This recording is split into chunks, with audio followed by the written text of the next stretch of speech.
I want to talk about who I think should be getting the nod for the Hall of Fame.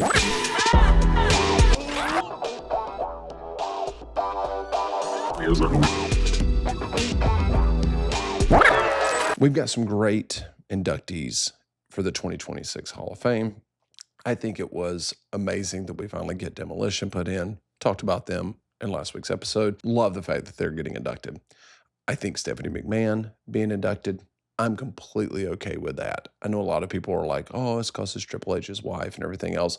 Stephanie has done so much for WWE. Stephanie's done so much for professional wrestling. She was a centerpiece during the Attitude Era. I love the fact that she's getting inducted. I'm completely okay with that as well. And the fact that AJ Styles essentially got pushed to the front of the line, I think they got it right this year. I think all three of those are perfect. Just announced, I think I saw Dennis Rodman going in. I'm okay with that too. Dennis Rodman was a lot of fun during the NWO years. But I will tell you, I've got a little inside scoop. Rodman was he was a wild card no matter what. He was a wild card on the court. He was a wild card just in life in general. And those of you too young to remember prime Dennis Rodman in the 90s, man, dude's wearing a wedding dress with Carmen Electra. Like he's just out there. He's all over the tabloids. I mean, he is front page material every single week.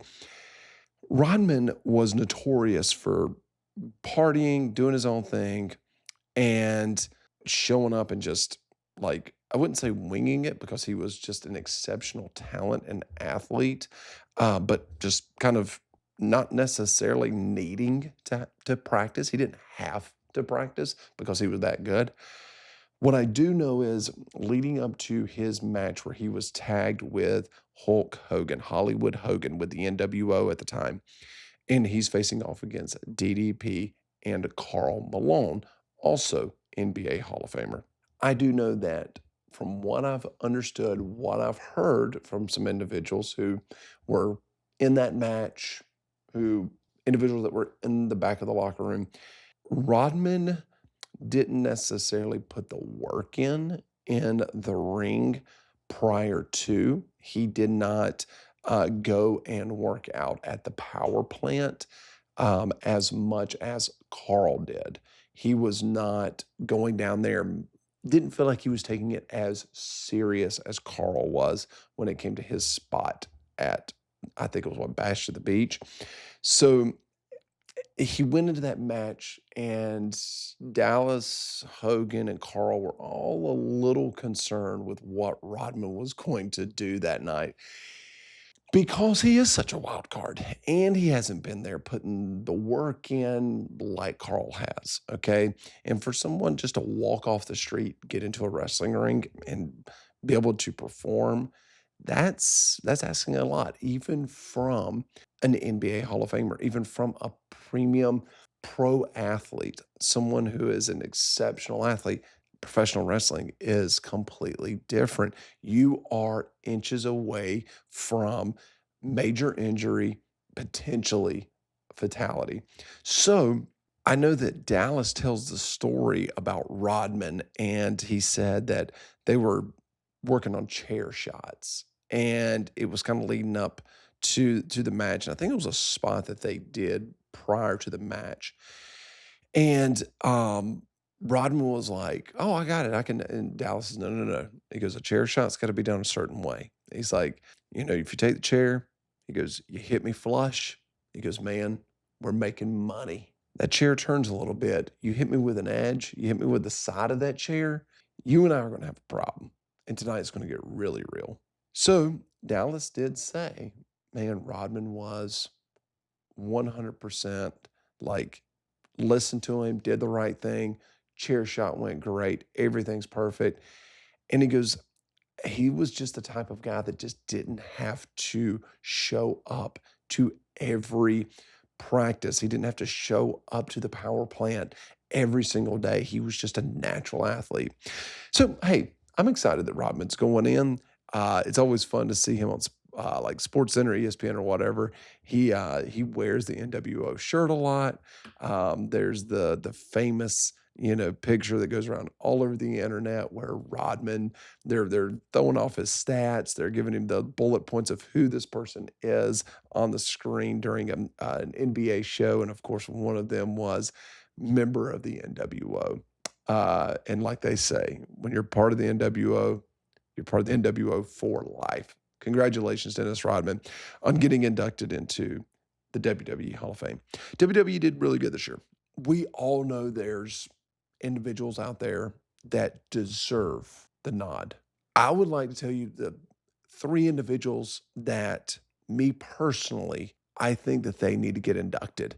There's some issues with family. There's some issues with lawsuits. There's issues with maybe a bad black eye on the company because of maybe this individual or not. But either way, I think they deserve the nod. I think we've got to figure out a way to get past certain issues. And we've got to maybe reach out and have conversations with family members and hopefully be able to bury a hatchet, extend an olive branch, and get these individuals into the Hall of Fame because they deserve it. We as fans deserve it, and professional wrestling deserves it. The first person I think should get the nod tomorrow. I would love to see them put this person into the Hall of Fame in 2026, but it's probably not going to happen this year, and that's okay. But I hope that they take consideration at least for next year. And that person is none other than the first lady of professional wrestling, Miss Elizabeth. If you think about the 1980s and you think about WWF, Miss Elizabeth is someone who you're going to name off eventually because you're going to name off Macho Man. And when you name off Macho Man, especially Macho Man of the 80s, you cannot mention his name without his valet, his wife, the lovely Miss Elizabeth. She played such a critical part. She was pivotal in the character of Macho Man, the development of him, okay? We got to see that jealous side of Macho.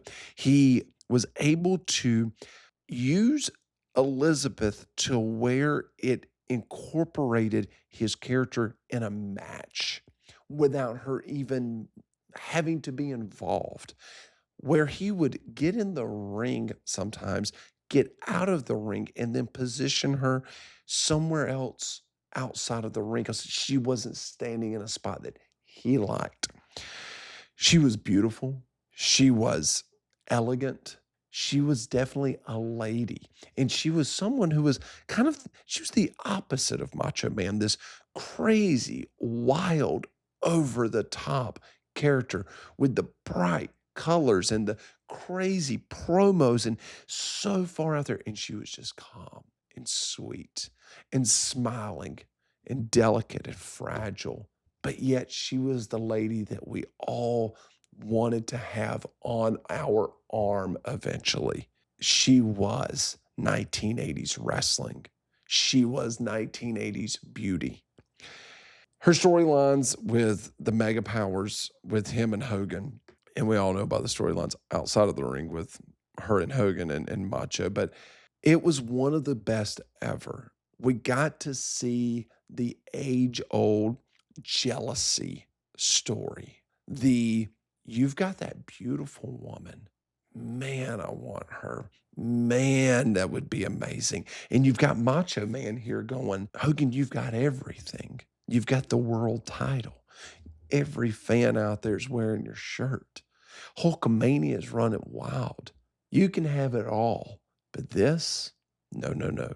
Don't touch, don't look, nothing. We see Elizabeth get hurt. Hogan carries her off, holding her hand in the ambulance. It was just perfect storytelling. And then the jealousy of Macho Man comes out, and the mega powers fall apart, all because of the beautiful Miss Elizabeth. Elizabeth never had to get in the ring and actually wrestle a match because of things like that. We didn't want to see her have to wrestle.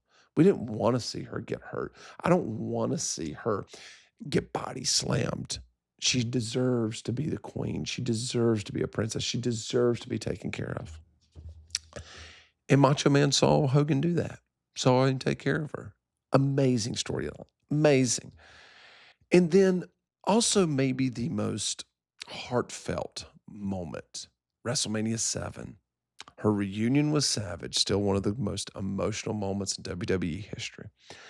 When she came out of the audience and she runs into the ring and she reunites with the love of her life, when she gets picked up and held up by Macho Man for the world to see that they're back together, that love can overcome anything. It hits you right here. Gets you in the feels, you know what I mean? It's a heartfelt moment, guys. That is what Miss Elizabeth was able to bring to the table. She also laid out the blueprint. She laid out the path for other valets, the beautiful women of professional wrestling without having to get in the ring and actually perform. That's what I love about her. She was able to just stand outside of that ring and still be a focal point for everyone in the building. She was able to be part of a match, be part of a storyline without having to ever take a bump. The interviews that she had that with Macho, with Gene Okerlund were always the best. Macho gave Gene the hardest time. I mean, Gene always pushed back. And God forbid if Gene ever looked at Elizabeth and said, the beautiful Miss Elizabeth, because Macho Man always just, he wedged his way in there. What are you talking about, dear Mean Gene? What are you talking about, brother? I loved it. I loved those interviews. Going out to Macho's house, they're out by the pool. This is classic 1980s, guys. And they played it up and they perfected it. So WWE, on behalf of all the fans out there, please induct Miss Elizabeth. I'm not 100% sure why she's not in there. The end of her life was tragic. She died too early. And unfortunately, the way that this business goes a lot of times, it goes down that path. I would love nothing more than for us to be able to relive the life, the legacy, the career of Miss Elizabeth one more time. I would love for the world to be able to give her her flowers, show her the appreciation that she deserves by inducting her into the WWE Hall of Fame. Number 2, this episode is sponsored by Zeros. Go to drinkzeros.com. Find your favorite flavors today. Mine's going to be orange. These guys, they're amazing. It's veteran owned, veteran operated, 0 carbs, gluten-free, 0 sugar, only 90 calories. And the flavors are amazing, guys. Like I said, I'm drinking the orange today. Anything orange, I'm pretty much down with. My 2 favorite flavors is orange and grape. Go to drinkzeros.com to be able to find your favorite flavors or a store near you that serves zeros. Just remember, got to be 21 years or older to drink and drink responsibly. More than anything, please drink responsibly. Go to drinkzeros.com. Also, my friends over at Roots of Fight. Ladies and gentlemen, go to rootsoffight.com. Use promo code When Wrestling Was Real, and you'll get 20% off all of their apparel. Some of the coolest, best designs you'll see for professional wrestling, especially some of those throwback designs and some of those wrestlers that may or may not be in the ring today. Go to rootsoffight.com. Use promo code When Wrestling Was Real and get your favorite wrestling apparel over there. I don't think this will ever happen. It is, she deserves to be put in, and that's Chyna. She was inducted in 2019 with DX. Okay, well deserved as well. Very glad that she's able to get that nod, that her family's able to get that nod through DX. But my God, this woman should be inducted into the Hall of Fame on her solo career, her individuality. Chyna was the first person, the first female wrestler that we were convinced could beat a male wrestler. And it wasn't far-fetched if and when she did. It just wasn't. When it happened, we were like, yeah, it makes sense. Look at her. But she, just like Miss Elizabeth did for the female ballets, Chyna carved out a space in female wrestling that wasn't just TNA. It wasn't just about sex. During an attitude era, during a time where that's all we saw from the female division. These ladies were super athletic. These ladies were phenomenal performers. They were absolutely gorgeous. But the only thing that Vince was pushing was their body and their looks. Chyna, beautiful in her own way, but she had a look that was completely different than every other female wrestler. She paved her own way. She showed up with a different type of body, more muscular, more athletic. She was powerful versus the more elegant, athletic female. And she ended up making her own way, putting her own stamp on the women's division to a point where it wasn't believable that another female in WWE could ever beat her. So therefore, they had to have her wrestle men. Does that make sense? Like, you put her and Trish Stratus across from each other, who do you think is going to win? Come on. It's kind of a no-brainer. Chyna's Andre the Giant of the female division. I would love to see Chyna in today's female division. Her running through that division with the type of female wrestlers that we have out there now. Chyna versus Rhea Ripley. Chyna and Liv having a program together. It would be amazing to see, because what we see now with the female bodies that are entering the ring, this is what Chyna was doing 30 years ago. She was way ahead of her time. This was before, no one had ever seen anyone look like her entering that ring. And she flipped the women's division on its head. She was a diva in her own way, but she didn't fit the mold. Couple of notes I have here. Barrier breaker. Chyna shattered gender norms. First woman in the Royal Rumble. She was the first woman to qualify for King of the Ring, and she's not in the Hall of Fame. She wasn't just a female wrestler. She was presented as an equal to male superstars. Like I said, she won the Intercontinental Championship, guys, twice. This is the first faction with D-Generation X that we see a female wrestler part of the faction. And it's not just like Miss Elizabeth was like part of an NWO. And I don't know if she became part of NWO before D-Generation X came on the scene or not. I can't really remember that. I need to go back and look. But anyway, Chyna's she's like the first female part of a faction where she is an enforcer. When you think about it, when D-Generation would come out, they stand in the ring. Who looked like the enforcer there? Who looked like the bodyguard? Chyna. That's what she was. And as a female, she looks more powerful than anyone else in the group at the time. That sets her apart by leaps and bounds from anyone else in the women's division. Her influence today is seen over and over in the female division. And when you are able to carve out space, when you are able to make space for individuals that are different, that means a lot to society. And that is what she did.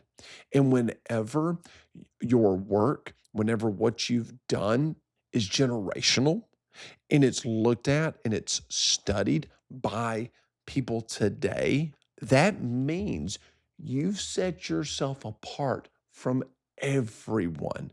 You are special. You've done things that no one else has done. That means you are Hall of Fame worthy. We can sit here and talk about why she's probably not in the Hall of Fame. And while we have females that are in the Hall of Fame that have never beaten a male in the ring, that none of them have ever won the Intercontinental Championship. None of them have ever been in a men's Royal Rumble. None of them qualified for King of the Ring. None of them were ever in an all-male faction and was a centerpiece to that faction. Maybe it's the person that's in charge or his spouse. I don't know why she's not in, but let's put 2 and 2 together. And it seems like every time we do that, it equals 4. So I think right now I could look into the eyes of the WWE staff and say, you should put Chyna in, but I think that the eyes that I would be looking at currently would never allow it. But she deserves it, and you know she does. Get off your high horse. Put her in. She was a lovely lady. She was a good person. She had a good heart. This industry beat her down. That life beat her down. She made some bad choices, but haven't we all? Haven't we all? Put Chyna in, okay? The world deserves it. The world wants it. The wrestling world wants it. Chyna for the Hall of Fame. All right, before I tell you who undoubtedly deserves to be in, I'm going to give you one person that, man, I really thought he was on the list of like right on the, he's number 4. He's number 4. If I got 3 today, this is number 4, okay? King Kong Bundy. How's this man not in? I have no idea, outside of the fact that he was in a lawsuit with WWE/Vince McMahon. We've already seen that with Demolition. They are being inducted this year. Put King Kong Bundy in next year. It's a no-brainer. Headlined WrestleMania 2. Such a figurehead of the 1980s. Such a pivotal person of the 1980s. His character was so big during that era. If you're going to put Demolition in, you got to put King Kong Bundy in. Who had the bigger career? A lot of you don't remember it. A lot of y'all don't remember how over Bundy was. Outside of the ring, whatever. The lawsuit, it is what it is. He may not even accept the nomination, but he deserves the phone call. Give the guy the call. He deserves it. All right, guys. Just want to say thank you for watching this video. Thank you for supporting this channel. If you haven't already, please hit that subscribe button, hit the notification bell.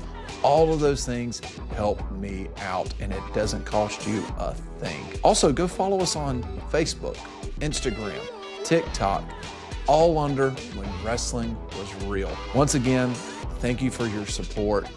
Thank you for being here. And now I'm going to get you back to the real reason why you're here, to the video. Thank y'all. Man, there was some controversial ones. I almost put Benoit on here, but I can't. The reason why I didn't list Benoit, guys, he's one of my favorite wrestlers of all time. I can't get over what he did. I can't. As a wrestler, man, he deserves to be in the Hall of Fame. God, he was so good.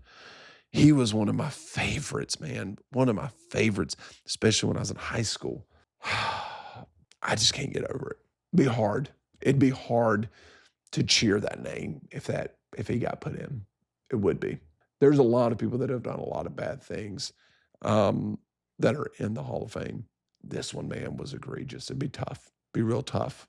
I love watching his matches. If they did put him in, I wouldn't be mad. I wouldn't be upset. I'd be happy for his kid. But I don't know. If I was a deciding vote, I don't think I could do it. I think I'd have to say no. And a lot of you may disagree with me on that. I just can't do it. I just can't do it. But that one was also on the chopping table. It was tough to. I really wanted to list Benoit as one of the people that I think should be in the Hall of Fame, but I just can't get over what he did. So whether you agree with me or not on that one, I just can't. So the person that I think deserves to be in the Hall of Fame more than anyone right now, and we all agree with this one. This is a no-brainer, slam dunk. Every year we get the list of wrestlers or managers, valets, whatever that deserve to be put in, and his name's always at the top of the list, and it's Owen Hart. Man, one of the most technically gifted wrestlers of his era.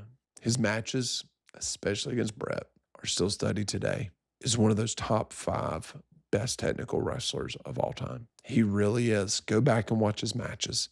When we talk about the best in-ring guys, the best guys with the best moves in the ring that know how to wrestle, we talk about Brett. We talk about Sean. We talk about AJ. You can't, to leave Owen after those 3, who are you going to put in front of Owen? Benoit, Malenko. I mean, like, we've got people to put on the list. Eddie, but man, they're all fighting against Owen. And which ones? I mean, to me, they're all kind of 1A, 1B, wrestlers. It's hard to put any of them better than him. Owen's right there. Owen is right there. I've heard nothing but great things about him as well as a person. I've heard that he was one of the funniest guys in the locker room. He loved ribbing on folks. Mark Henry, when I was part of 6 Feet Under and we had Mark Henry on, Mark was telling Owen stories going down the road.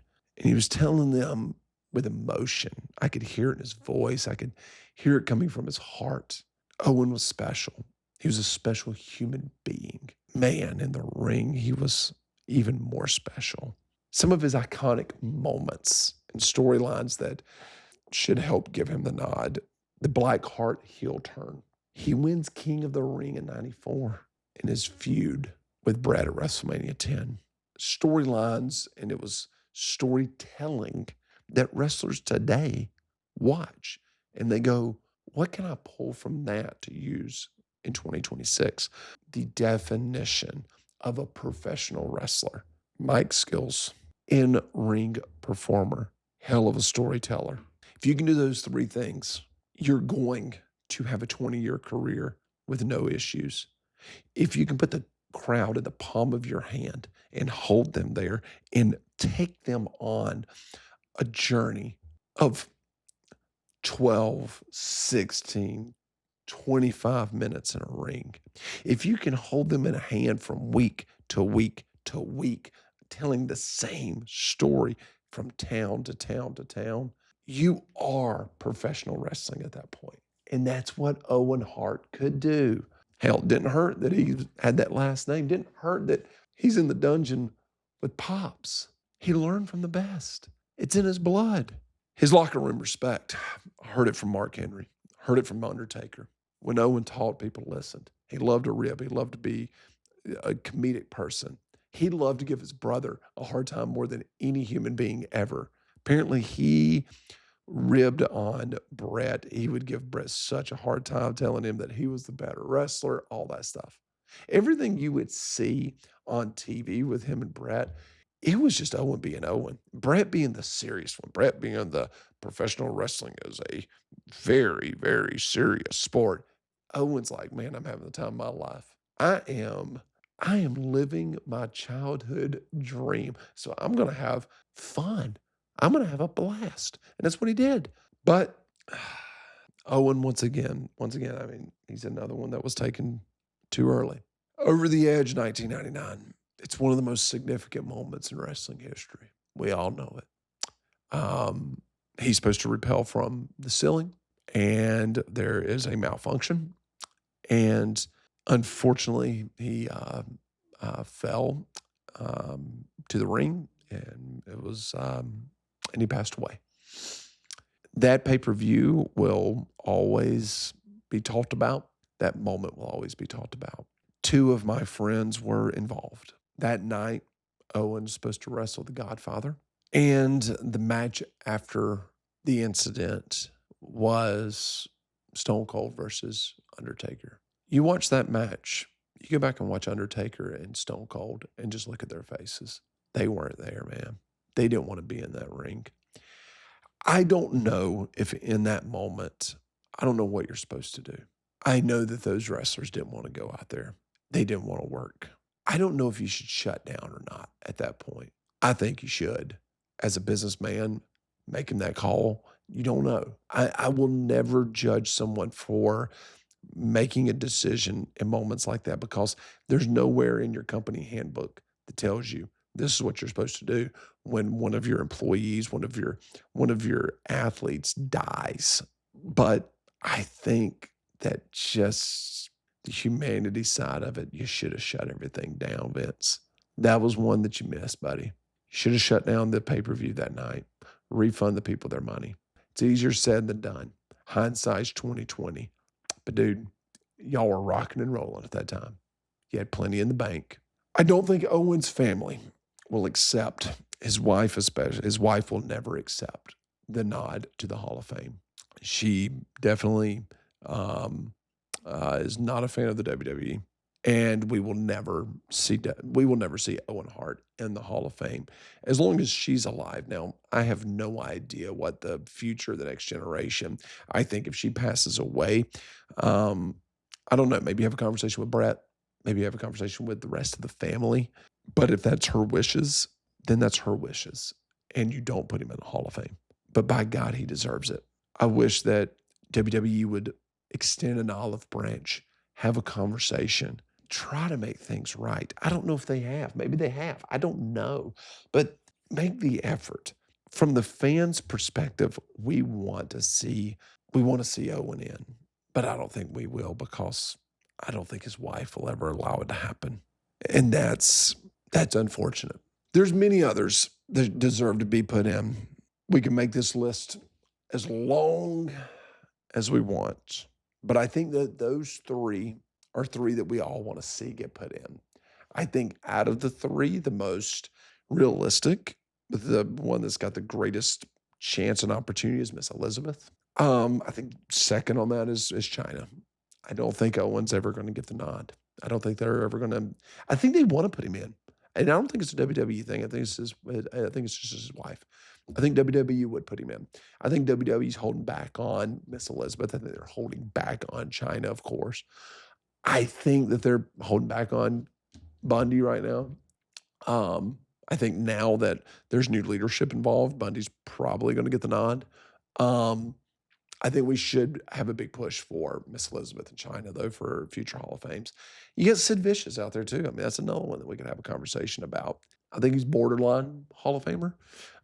He was a pivotal part once again, and I think his personality may have prevented him from getting that nod. But there's many others that we need to get in. And I think one more thing that I want to touch on real quick about the Hall of Fame. We need a Hall of Fame. Like, we need a physical location, guys.